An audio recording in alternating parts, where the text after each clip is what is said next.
Hi, Miss Garrett. In response to your discussion post regarding the advantages and disadvantages of online learning, you mentioned about credit recovery. Credit recovery is a big issue of debate here in the school system that I work for. But in response to some of the points that you made regarding credit recovery, as far as it being offered online, that it provides students with the opportunities to recover credits, here are my thoughts on your post as well as credit recovery. Credit recovery is a great thing for those students who genuinely fail a class in regards to honestly not understanding the concepts or the subject matter due to maybe cognitive load theory. But for those students who just fail the classes because they just don't care to sit in the classroom and do the work, so they think that they can go and do credit recovery online to recover the credit. In that essence, I don't think it's a good thing. So I was very happy to see here in the state of South Carolina, and I don't know how it applies to other states, that some new rules and regulations have been instituted in regards to credit recovery.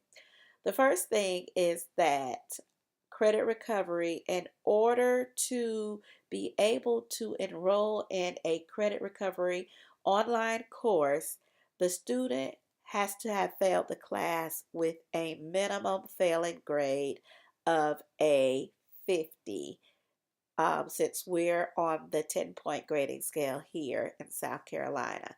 So, in order for a student to be able to take credit recovery online for an initial credit course that was failed, the student, as I said earlier, will have to have failed the class with a 50 or above.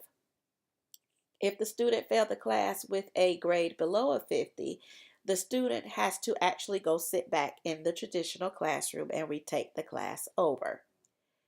In regards to grades received from credit recovery courses prior to this year, the student could retake the course in credit recovery and recover their failed grade with a minimum grade of a 60. However, that has changed this year because it was deemed unfair that students were failing courses, but in essence being rewarded with a passing grade, which boosted up their GPA versus with their counterparts who initially passed the course the first time.